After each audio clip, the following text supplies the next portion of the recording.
ugly British African David Johnson that Hollywood has been trying to force on us for the past few years is going to be the new Black Panther. I hate this. Will not be watching it. Number one, because I am so tired of British Africans taking black roles in Hollywood. I am tired of it. There are so many beautiful, smart, intelligent, talented black American actors and actresses who get stuck in Tyler Perry land. I need more American slave, okay? That struggle. Yeah, the struggle. Sort of like the dialogue, like the back and forth banner. Absolutely. I think it's funny, that skit. Do I think it's helpful? I don't think it's helpful. It feels like everywhere from Hollywood to the political system, everywhere are trying to make British Africans like the face of black people in America. And my full-blooded foundational black American self is tired of it. When you say foundational black American, it's some type of subgroup or something that's going to just cause confusion. We're talking about a lineage. So it's not something that you can choose to join or quit. So there are a lot of black British actors that work in this country. All the time. So I tend to wonder, what would that movie have been with an American brother who really understands that.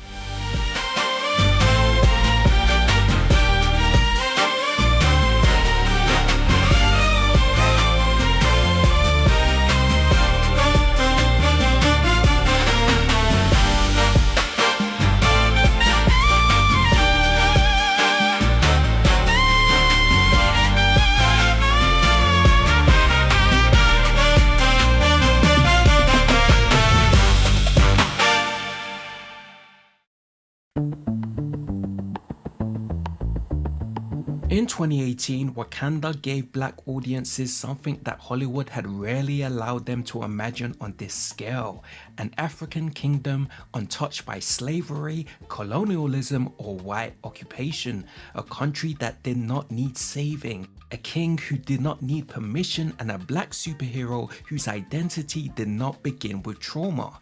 8 years later, the battle over Wakanda is no longer about vibranium. It's about who is allowed to wear the suit. Can you believe that they have a black British person playing T'Challa's son in Black Panther 3? See, this is why we can't have nothing to ourselves. Because why you gonna hire a black person that's also British to play someone in Black Panther? Black Panther is set in Wakanda. At San Diego Comic-Con, Ryan Coogler introduced British actor David Johnson as the new Black Panther. Johnson will play the adult Prince T'Challa, the son of Chadwick Boseman's character, and lead Black Panther 3, currently scheduled for December 2028. He's not replacing Chadwick as the exact same man. Marvel is aging up the child introduced at the end of Wakanda Forever and passing the name to the next generation. It should have been a fairly simple announcement. A talented young actor gets one of the biggest roles in cinema, but almost immediately, another question began spreading across the internet.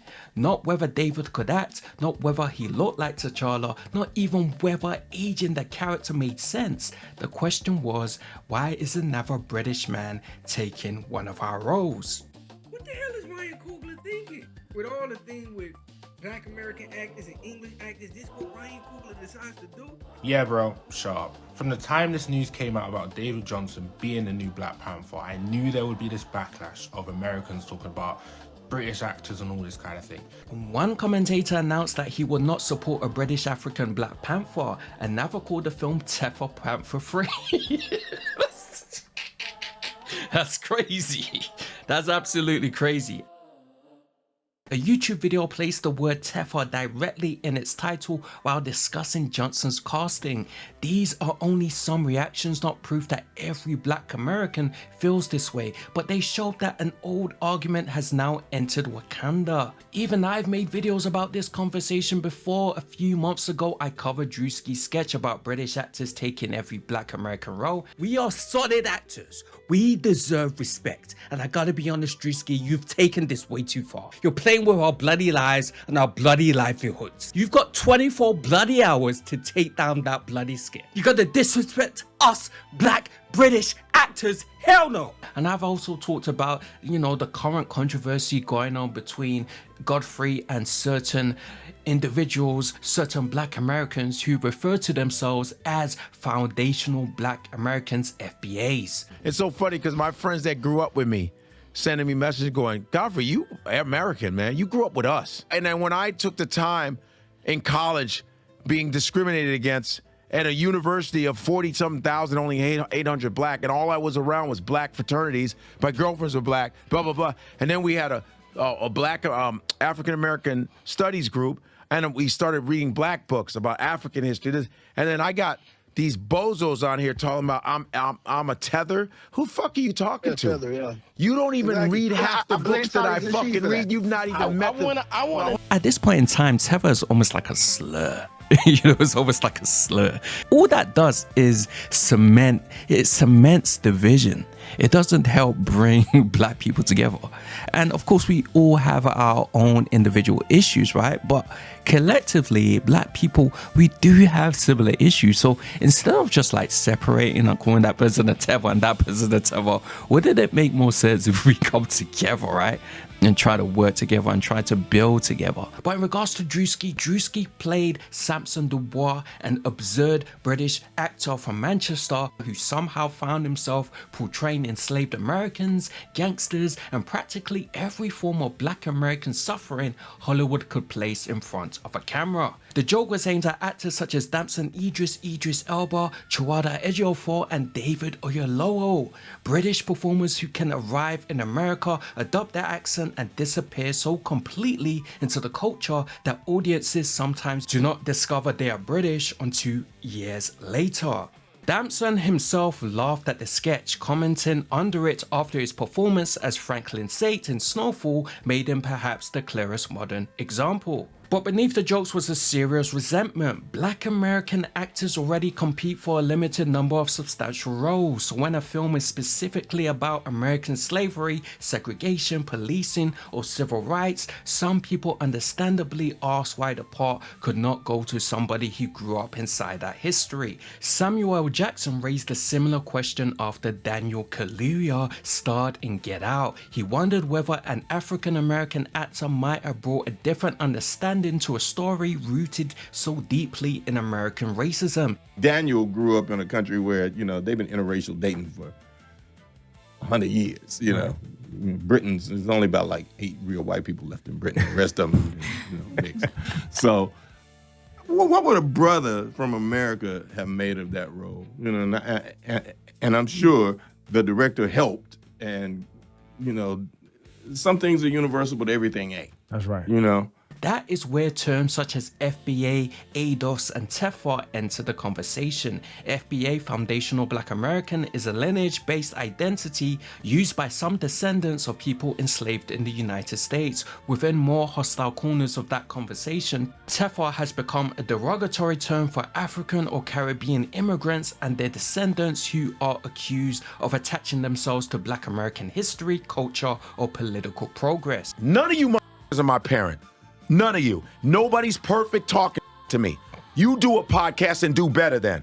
But my thing is, I'm doing this for the good of all of us to bridge a gap and all this, oh, you're a tether, you're a this, you can eat a... I'm just not talking to you, miss. I'm just saying in the general. But Okay, you I'm can like, eat man. a... For real. I'm a tether, I'm a this, all these terms for a bunch of No, I wasn't traumatized saying black any of folk. that. It's like, first of all, I'm a very well-read man when it comes to black life. Very well read. I've done mounds of going to see the minister, Yeah. a Savior's Day, all kinds of shit. I met Stokely Carmichael. I met Francis Cress Welsing. I met all these people. Did you? I can question a lot of people on that. There is a legitimate foundation beneath some of this anger. Black American history should not be treated as a generic costume. Portraying Martin Luther King is not simply a matter of learning a Southern accent. Portraying an enslaved American, a civil rights leader, or a person raised in a specific specific Black American community may require cultural knowledge that cannot always be collected from a dialect coach. But David Johnson has not been cast as Martin Luther King. He's not been cast as Malcolm X or any of these prominent Black civil rights leaders. He has been cast as the son of an African king from a fictional African nation. And guys, I hear you. I hear what you're saying. You're sick of all these Black British actors taking all of these roles. I hear you. As a Black British person, sometimes I've wondered, why the hell am I seeing all these Black British guys taking over these roles? Why the hell is Damson Idris playing a bloody African American guy? But guys, these guys are qualified. They're qualified actors. They can do the job. And regardless of what you think about them, the fact that they're getting hired has nothing to do with them. It has everything to do with the people hiring. Do you know how idiotic some of you lot sound and how xenophobic some of you lot sound complaining about David Johnson being the new Black Panther? This one video about, oh, did Ryan Coogler betray Black Americans by casting a Black British person? Number one, Letitia Wright is also Black British, so you're not only complaining when it comes to the men. I find that very interesting. Number one, and number two, where is Wakanda? Wakanda is in Africa, so it doesn't matter who T'Challa is going to be played by. T'Challa Jr., by the way, is going to be played by. That person just has to be Black. They just have to be Black. Black American, Black British, who cares? Who cares?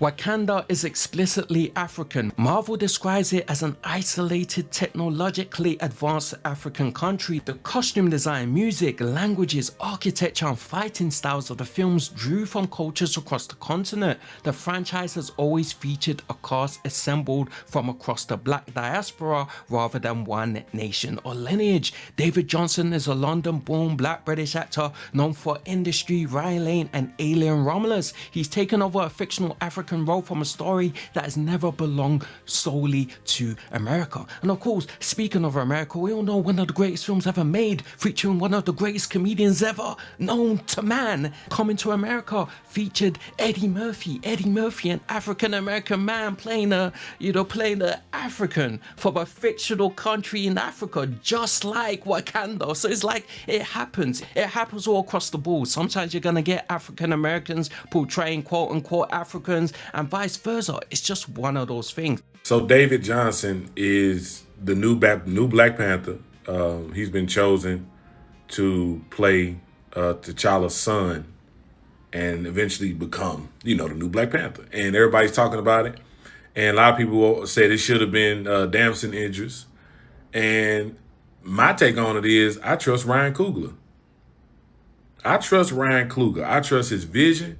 And if he stamped this man, David Johnson, to be the next Black Panther, I believe it. A British actor playing an African American historical figure raises one kind of question. A British actor playing a fictional Wakandan prince raises another question. Who exactly has the authority to declare him foreign? Is a Black American actor automatically closer to an African prince than a Black British actor? Would an actor born in Nigeria be acceptable? What about somebody born in Jamaica? What about a first-generation American whose parents came from Ghana?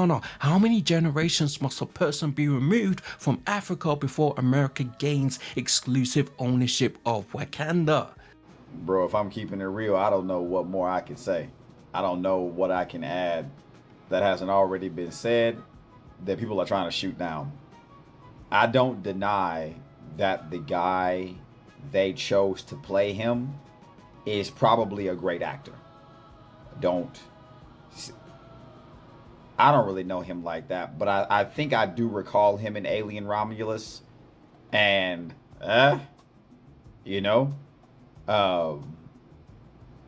maybe his performance will be surprising.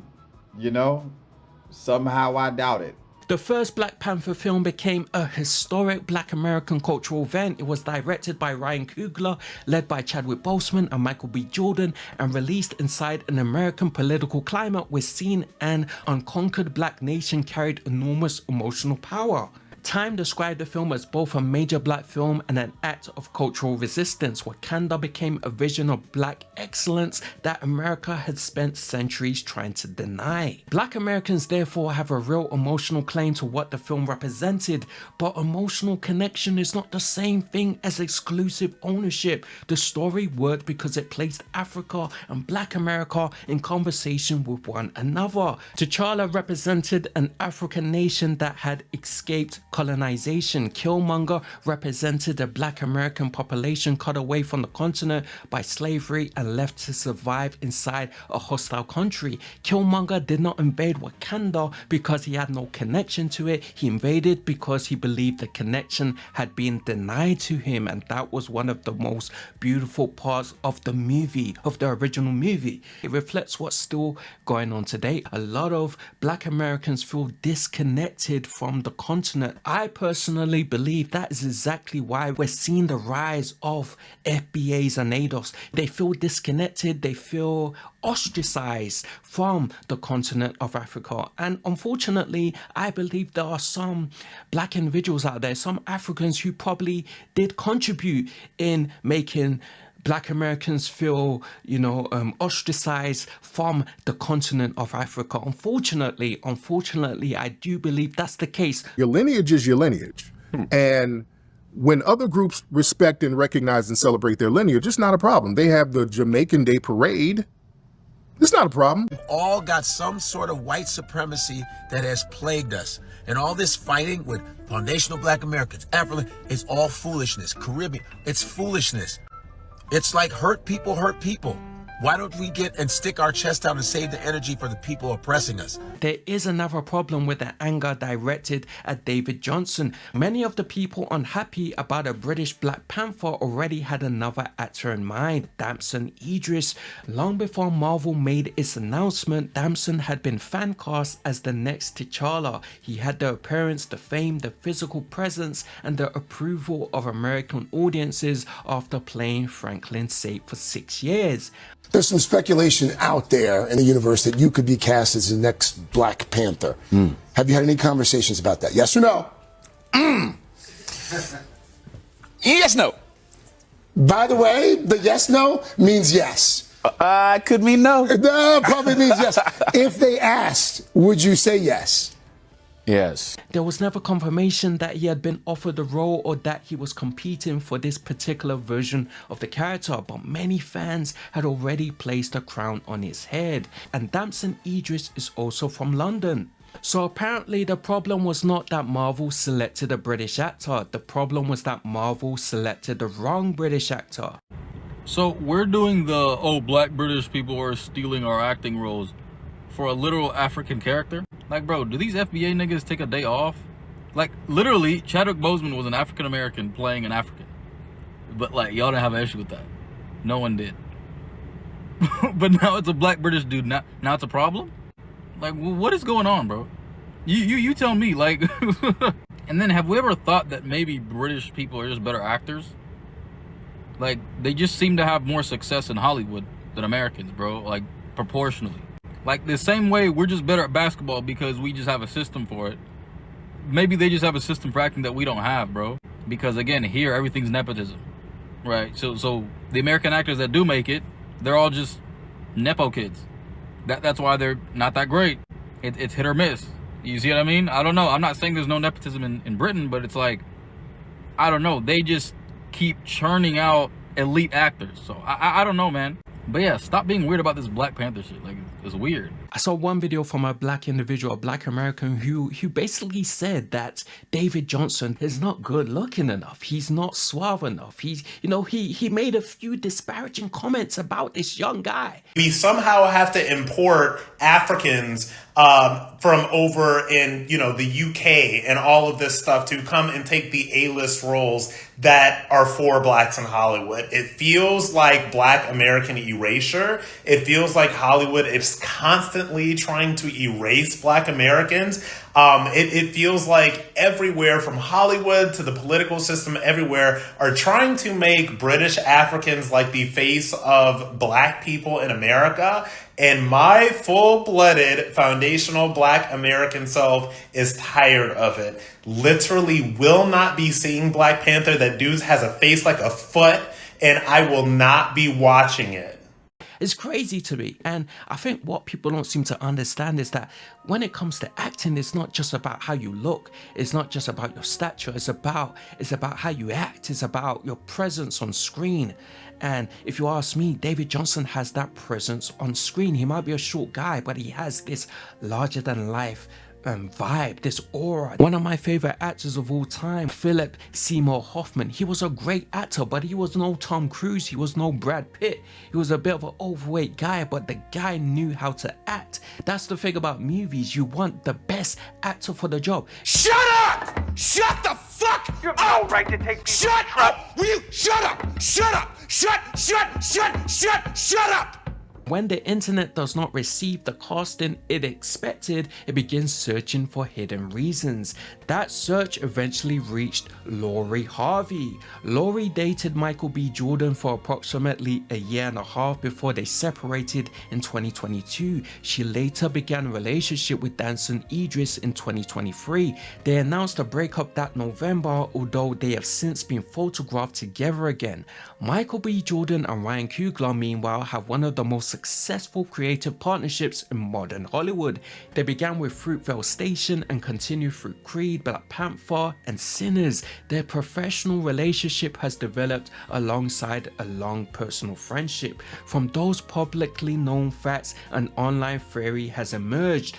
Perhaps Damson Idris was never going to become Black Panther because he dated Michael B. Jordan's ex-girlfriend. Damson Idris was never getting that role. It was never going to happen. We all know that Michael B. Jordan is Ryan Coogler's muse, as Julia Fox would say. I mean, the man has directed 5 movies in his lifetime with Michael B. Jordan in every single one of them. You're telling me he was about to do his boy dirty and hire the guy that was dating the woman he wanted to marry? Ain't no way. That was never going to happen. Now look, I know what you guys are going to say. Oh, she's reaching. Oh, she's reaching. And I was going to let it go. I was. But then Kevin Feige opened his mouth. Kevin Feige runs all things Marvel movies. He revealed that David Johnson, who by the way is an amazing actor, we'll talk about him in a second. He revealed that David Johnson was cast for T'Challa's son for Black Panther 3 6 months ago. The quote says his deal's been done, that Ryan Coogler and David Johnson had a secret meeting 5 or 6 months ago, and that Ryan called Kevin right after and said, "This is him. I feel and see it in my soul." It is a perfect piece of Hollywood palace gossip. The former king's closest ally quietly prevents a romantic rival from taking the throne. The problem is that there is currently no evidence supporting it. There's no verified report that Michael B. Jordan blocked Damson Idris. There's no evidence that Ryan Coogler rejected Damson because of Lori Harvey. There's not even confirmation that Damson formally auditioned against David Johnson for this exact role. The theory takes 3 real relationships, Lori and Michael, Lori and Damson, Ryan and Michael, and invents an unseen conversation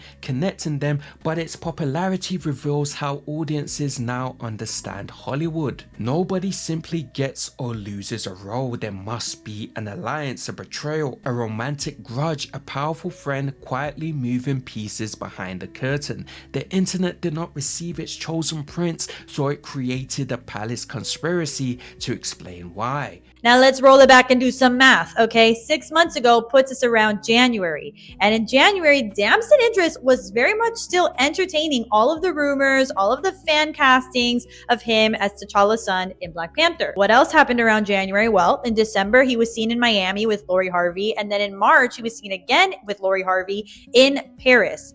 So that means this deal between Ryan Coogler and David Johnson happened all in that time period, back when Damson Idris was getting back together with Lori Harvey. And back when Michael B. Jordan was dating Lori Harvey, it was quoted that it was a shock that they were breaking up because Michael B. Jordan was ready to commit for the long haul, okay? Marriage. So all that to say, Ryan Coogler knows a couple of things in life. He knows how to direct movies and he knows about the bro code, and he was not about to break the bro code for Damson Idris. As for David Johnson, he's an amazing actor. He's been seen in movies like Alien Romulus and The Long Walk. He's going to do great, and I cannot wait to see him as the next Black Panther. So who owns Wakanda? Marvel is an American company. The character was created inside American comics. Ryan Coogler and Chadwick Boseman transformed him into a Black American cultural landmark.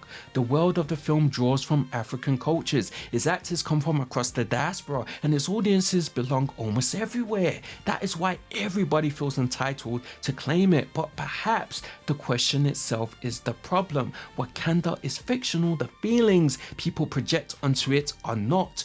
Black Americans see a vision of the homeland slavery took from their ancestors. Africans see pieces of cultures that Western cinema ignored or distorted. Black British viewers see a connection to both Africa and the Western countries in which they were raised. Nobody approaches Wakanda empty-handed. David Johnson has not stolen an American historical figure. He has been cast as a fictional African prince in a franchise that has always depended on the entire diaspora. He may be brilliant, he may be terrible. By 2028, audiences will be able to judge the actual performance, but declaring him illegitimate because he speaks a single line tells us very little about David Johnson.